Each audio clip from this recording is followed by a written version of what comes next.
जय श्री कृष्णा। धार्मिक व्रत कथा में आपका दिल से स्वागत है। आज हम सुन रहे हैं कार्तिक मास अध्याय 7वां। श्री हरि कृपा करे श्रद्धा प्रेम बढ़ाए। तब उसको इस प्रकार धर्मपूर्वक राज्य करते हुए देख देवता क्षुब्ध हो गए। उन्होंने देवादिदेव शंकर का मन में याद करना आरंभ किया। तब भक्तों की कामना पूर्ण करने वाले शंकर ने नारद जी को बुलाकर देव कार्य की इच्छा से उनको वहां भेजा। शंभु भक्त नारद शिव की आज्ञा से देवपुरी में गए। इंद्र आदि सभी देवता व्याकुल हो शीघ्र उठ नारद जी को उत्कंठा भरी दृष्टि से देखने लगे। अपने सब दुखों को कहकर उन्होंने नष्ट करने की प्रार्थना की। तब नारद जी ने कहा, मैं सब कुछ जानता हूँ, इसीलिए अब मैं दैत्यराज जलंधर के पास जा रहा हूँ। ऐसा कह नारद जी देवताओं को विश्वास दिलाकर जलंधर की सभा में आए। जलंधर ने नारद जी के चरणों की पूजा कर हंसते हुए कहा, हे ब्राह्मण, कहिए आप कहाँ से आ रहे हो, यहाँ कैसे आए? मेरे योग्य जो सेवा हो उसकी आज्ञा दीजिए। नारद जी प्रसन्न होकर बोले, हे महाबुद्धिमान जलंधर, तुम धन्य हो। मैं स्वेच्छा से कैलाश पर्वत पर गया था, जहाँ 10,000 योजन में कल्प वृक्ष का वन। वहाँ मैंने सैकड़ों कामधेनु को विचार करते हुए देखा। तब यह भी देखा कि वह चिंतामणि से प्रकाशित परम दिव्य अद्भुत सब कुछ सुवर्ण में मैंने वहाँ पार्वती के साथ स्थित शंकर जी को देखा, जो सर्वांग सुंदर गौर वर्ण त्रिनेत्र मस्तक चंद्रमा धारण किए हुए। उन्हें देखकर मुझे बड़ा ही आश्चर्य हुआ।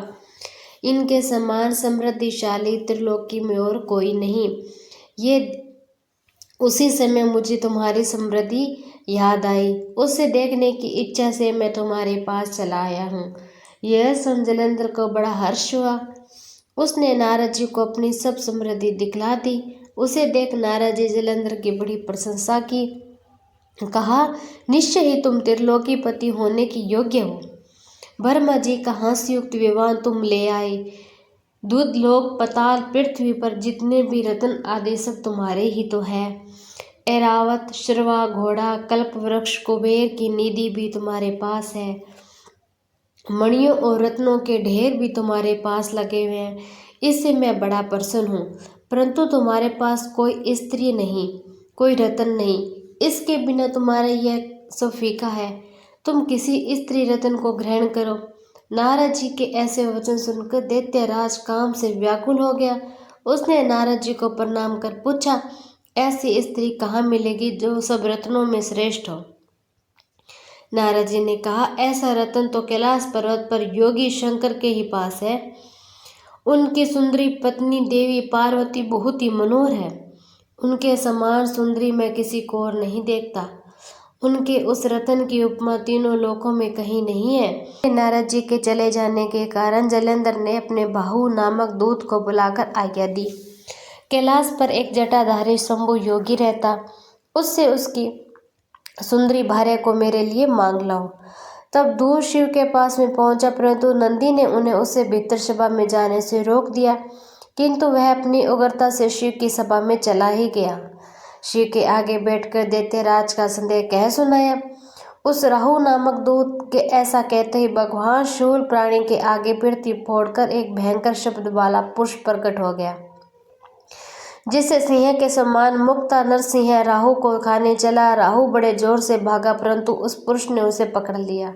उसने शिव जी की शरण ले अपनी रक्षा मांगी। शिव जी ने उस पुरुष से राहु को छोड़ देने को कहा, परंतु उसने कहा, मुझे बड़ी जोर की भूख लगी है, मैं क्या खाऊं?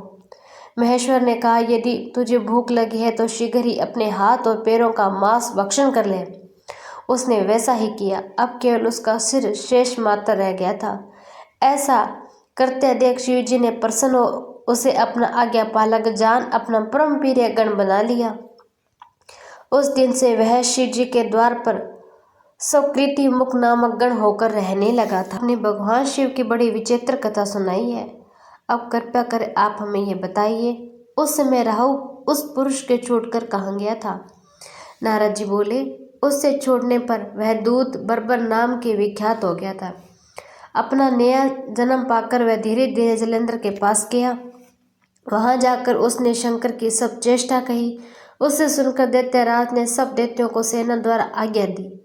काल, नेमि और शंभु निशंभु आदि सभी महाबली दैत्य तैयार होने लगे। एक महाबली दैत्य करोड़ों करोड़ों की संख्या में निकल युद्ध के लिए जुट पड़े। महाप्रतापी सिंधु पुत्र शिव जी से युद्ध करने के लिए निकल पड़ा था।